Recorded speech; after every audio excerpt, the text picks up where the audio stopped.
ओम शांति।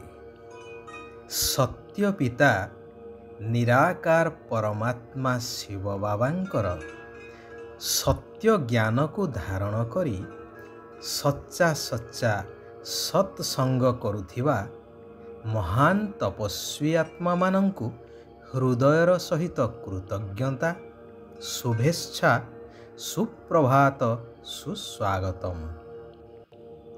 कुहा जाए संग तारे कुसंग बोरे, अर्थात संगर प्रभाव जीवन उपरे संपूर्ण रूपे पड़ी थाए।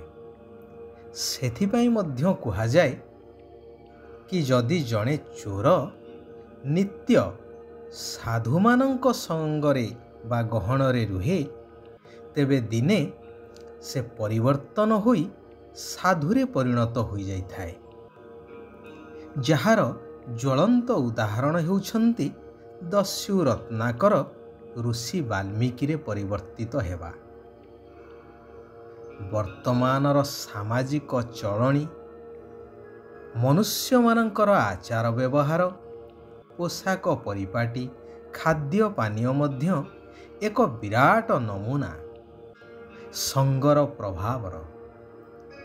जहा देखिले जहा सुनिले तुरंत ताकू निज जीवन रे प्रतिफलित करेइले, अर्थात निजे सही भली करिबाकू लागिले, जहार फलस्वरूप आज सारा विश्व विनाश आड़कू अग्रसर।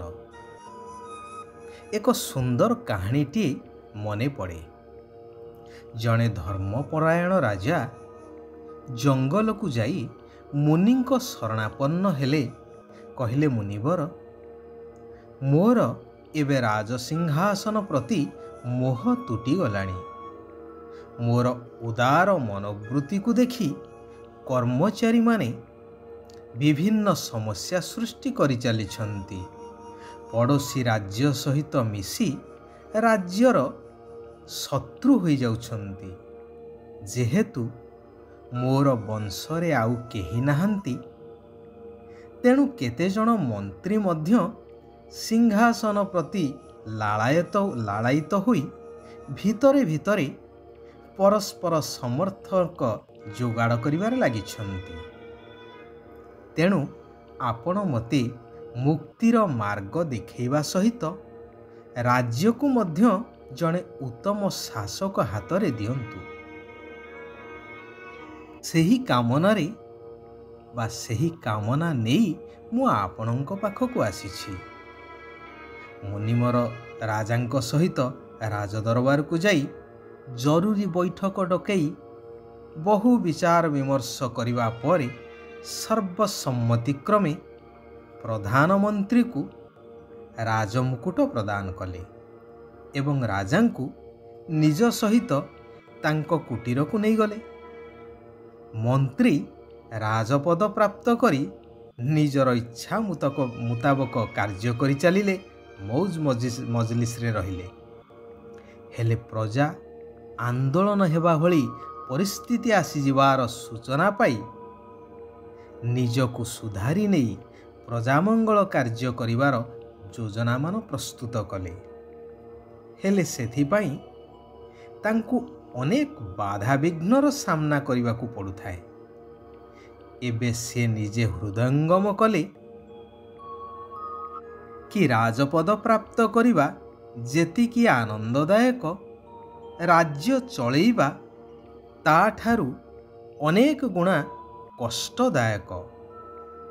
जेपरी खंडा धारे चलिबा सदृश प्रत्येक मुहूर्त रे दायित्वर बोझ तांकु अणनिश्वासी करि पकाउथाए। हेले क्षमतार मोह जोगु राजपद त्याग करिवार कल्पना मध्य करि पारु नथेले। सेपटे राजा मुनिंकर कुटीर रे साधारण व्यक्ति भली सेवा आदि करि चलिले। प्रातः एवं सांध्य सत्संगर लाभ नहीं जीवन को उपभोग करि चली थांती। अतीन्द्रिय सुखर अनुभव करुथांती। ତାଙ୍କୁ ଲାଗୁଥାଏ ସତେ ଯେପରି ସେ ଆଉ ଏକ ସୁନ୍ଦର ଦୁନିଆ ଭିତରେ ରହିଛନ୍ତି। ମୁନି କହିଲେ, ରାଜନ, ଏବେ ତୁମକୁ ବାସ୍ତବ ମୁକ୍ତିର ମାର୍ଗ ମିଳିଯାଇଛି। ନିତ୍ୟ ସତ୍ସଙ୍ଗ କରିବା ଦ୍ୱାରା ହିଁ ମୁକ୍ତିର ମାର୍ଗ ସ୍ୱତଃ ଖୋଲି ଯାଇଥାଏ। କାହାଣୀଟି କହିବାର ତାତ୍ପର୍ଯ୍ୟ ହେଉଛି ଯେ ସ୍ୱୟଂ ମୁକ୍ତି ଜୀବନ ମୁକ୍ତିଦାତା ପିତା ପରମାତ୍ମା କହୁଛନ୍ତି, ମଧୁର ଆତ୍ମିକ ସନ୍ତାନଗଣ, ସମସ୍ତ ସଙ୍ଗ ତୁଟାଇ ଏକମାତ୍ର ପରମାତ୍ମାଙ୍କ ସହିତ ବୁଦ୍ଧିର ଯୋଗକୁ ଲଗାଇ ରଖ। ତେବେ ତୁମେ ମୋ ସହିତ ମୋ ପୁରୀକୁ ଆସିଯିବ।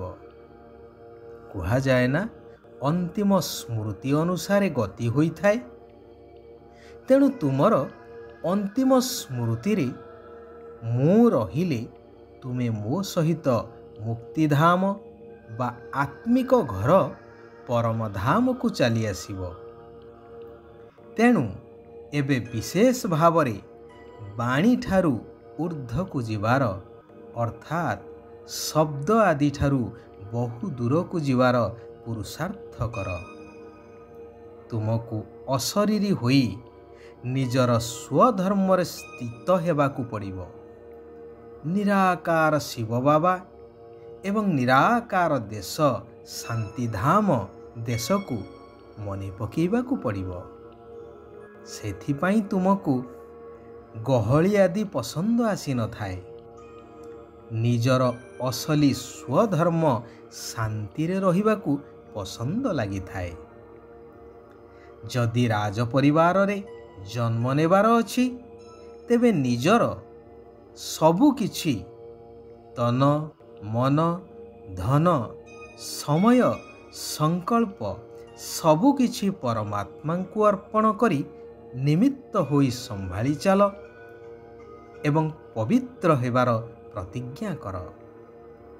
ଶିବ ବାବା କହୁଛନ୍ତି, ବାବାଙ୍କ ଦ୍ୱାରା ପ୍ରାପ୍ତ ହୋଇଥିବା ସର୍ବ ସମ୍ପତ୍ତିକୁ କାର୍ଯ୍ୟରେ ଲଗାଇ ବୃଦ୍ଧି କରୁଥିବା ଜ୍ଞାନୀ ଆଉ ଯୋଗୀ ହୁଅ। କୁହାଯାଏ ନା, ଦାନ କରି ଚାଲ, ବଢ଼ି ଚାଲିବ।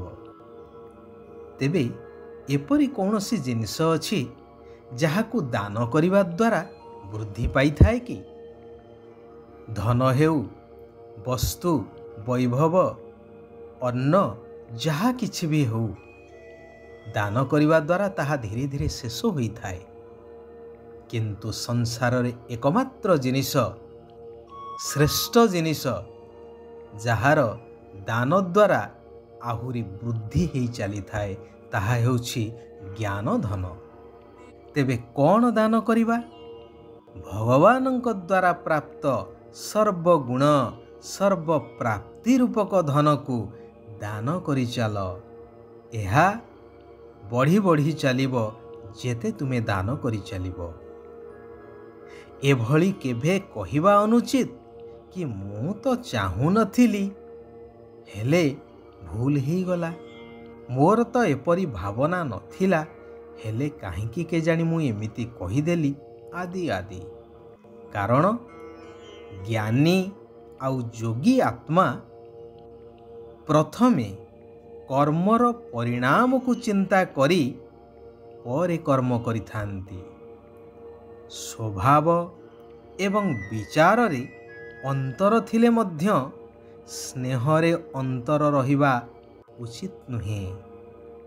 କାରଣ ବର୍ତ୍ତମାନ ସମାଜରେ ମଣିଷ ହେଉ ବା ପଶୁପକ୍ଷୀ, କେହି ବି ସମସ୍ତେ ହେଉଛନ୍ତି ସ୍ନେହର କାଙ୍ଗାଳ। ସ୍ନେହ ଦ୍ୱାରା ସବୁକିଛି ସାଧନ କରାଯାଇପାରେ, ସବୁକିଛି ନିଜର କରାଯାଇପାରେ, ଆପଣାର କରାଯାଇପାରେ। ଆଚ୍ଛା, ଆଜି ପାଇଁ ଏଇଠାରେ ଆମେମାନେ ବିରାମ ନେବା। ଆସନ୍ତାକାଲି ପୁନଶ୍ଚ ଆମେମାନେ ସେହି କଲ୍ୟାଣକାରୀ ପରମାତ୍ମାଙ୍କର ଆଉ କିଛି କଲ୍ୟାଣକାରୀ ମହାବାକ୍ୟକୁ ଶ୍ରବଣ କରିବା, ମନନ କରିବା, ନିଜ ଜୀବନରେ ଧାରଣ କରି ଆତ୍ମାର ଶକ୍ତିକୁ ବୃଦ୍ଧି କରିବା ସହିତ दैवी गुण संपन्न होई सत्ययुगी नूतन राज्यर अधिकार को प्राप्त करिबा। ओम शांति, ओम शांति, ओम शांति।